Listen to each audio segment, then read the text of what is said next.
हाय, मेरा नाम निशांत है और आप सुन रहे हैं एक किस्सा रोज का।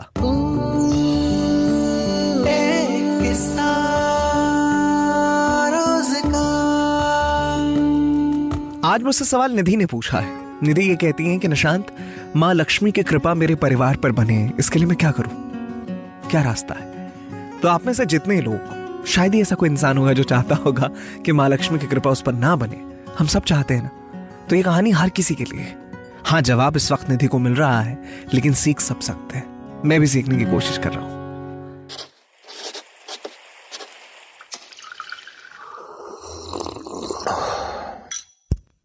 Fever stories. तो बनारस के एक बड़े धनवान सेठ हुआ करते थे। वो विष्णु भगवान के परम भक्त थे और हमेशा सच बोलते थे। एक बार भगवान सेठ जी की ऐसे ही प्रशंसा किए जा रहे थे, तब माँ लक्ष्मी ने कहा, स्वामी, आप इस सेठ की इतनी तारीफ क्यों करते हैं? क्यों ना आज इसकी परीक्षा ली जाए और जाना जाए कि क्या वाकई वो इस तारीफ के काबिल है। भगवान बोले, ठीक है, सेठ अभी गहरी निद्रा में है, आप उसके सपने में जाएं और उसकी परीक्षा लिया। और अगले ही पल सेठ जी को एक सपना आता है। सपने में धन की देवी लक्ष्मी उनके सामने आई और बोली, हे मनुष्य, मैं धन की दात्री लक्ष्मी हूं। सेठ जी को अपनी आंखों पर यकीन नहीं हुआ। वो बोले, हे माता, आपको साक्षात आपके दर्शन करके मेरा जीवन धन्य हो गया है।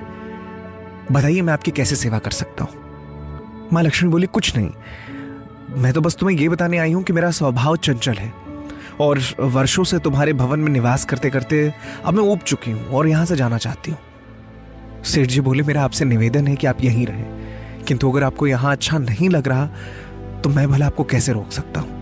आप अपनी इच्छा अनुसार जहां चाहे वहां जा सकती हैं। यह सुनकर मां लक्ष्मी वहां से चली गई। थोड़ी देर बाद वो रूप बदलकर यश के रूप में आई और उन्होंने सेठ के सपने में आकर कहा, मुझे पहचानते हो? सेठ ने कहा, नहीं महोदय, मैं आपको नहीं पहचानता। यश ने कहा, मैं यश हूं, मैं तेरी कीर्ति और प्रसिद्धि का कारण हूं, लेकिन अब तुम्हारे साथ नहीं रहना चाहता क्योंकि यहां लक्ष्मी नहीं है, वो चली गई है, इसलिए मेरा भी अब यहां कोई काम नहीं है। सेठ ने कहा, ठीक है, अगर आप भी जाना चाहते हैं तो मैं क्या ही कर सकता हूं। सेठ अभी सपने में ही था। उसने देखा कि वो गरीब हो गया, दरिद्र हो गया है। उसके सारे रिश्तेदार नाते सब टूट चुके हैं, मित्र दूर हो चुके हैं, यहां तक कि जो लोग उनका गुणगान करते थे वो भी अब बुराई करने लगे। कुछ समय बीतने पर मां लक्ष्मी एक और रूप धारण करके सेठ के सपने में आई और कहा, मैं धर्म हूं। लक्ष्मी और यश के जाने के बाद मैं भी इस दरिद्रता में तुम्हारा साथ नहीं दे सकता, मैं जा रहा हूं। सेठ ने कहा, जैसी आपकी इच्छा, और धर्म भी वहां से चला गया। कुछ समय बीतने के बाद मां लक्ष्मी ने एक और रूप धरा, इस बार सत्य का, और उन्होंने कहा कि लक्ष्मी, यश और धर्म के जाने के बाद मैं भी अब यहां से जाना चाहता हूं। ऐसा सुनते ही सेठ ने तुरंत सत्य के पांव पकड़ लिए और कहा, महाराज, मैं आपको नहीं जाने दूंगा। भले ही सब मेरा साथ छोड़ दें, मुझे त्याग दें, पर आप ऐसा मत करिए। सत्य के बिना मैं एक क्षण नहीं रह सकता। अगर आप चले जाएंगे तो मैं अपने प्राण त्याग दूंगा। सत्य ने प्रश्न किया कि लेकिन तुमने बाकी तीनों को तो बड़ी आसानी से जाने दिया, उन्हें क्यों नहीं रोका? सेठ जी बोले, मेरे लिए वो तीनों भी बहुत महत्वपूर्ण हैं, लेकिन उन तीनों के बिना भी मैं भगवान का नाम जाप करते करते उद्देश्य से अपना जीवन जी सकता हूं। लेकिन अगर आप चल गए तो मेरे जीवन में झूठ प्रवेश कर जाएगा, मेरी वाणी अशुद्ध हो जाएगी। भला ऐसा वाणी से मैं भगवान की वंदना कैसे कर पाऊंगा? मैं तो किसी कीमत पर आपको नहीं जाने दे सकता। सेठ का उत्तर सुन के सत्य प्रसन्न हो गया और उसने कहा, तुम्हारी अटूट भक्ति ने मुझे आज यहां रुकने पर विवश कर दिया है और अब मैं कभी नहीं जाऊंगा। और इतना कहते ही सत्य अंतर्ध्यान हो गया। सेठ जी अभी नींद में ही थे। थोड़ी देर बाद सपने में धर्म वापस आया और बोला, अब मैं तुम्हारे पास ही रहूंगा क्योंकि यहां सत्य का निवास है। सेठ ने प्रसन्नतापूर्वक धर्म का स्वागत किया। उसके तुरंत बाद यश भी लौट आया और बोला, जहां सत्य और धर्म है वहां यश भी आ जाता है।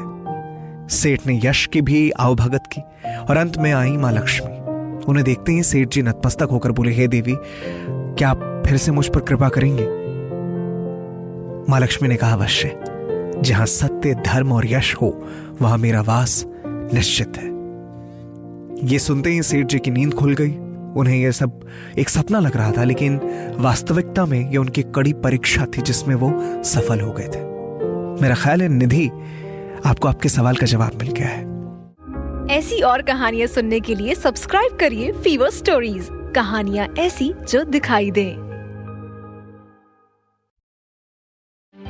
ऐसी और कहानियां सुनने के लिए सब्सक्राइब करिए फीवर स्टोरीज, कहानियां ऐसी जो दिखाई दें।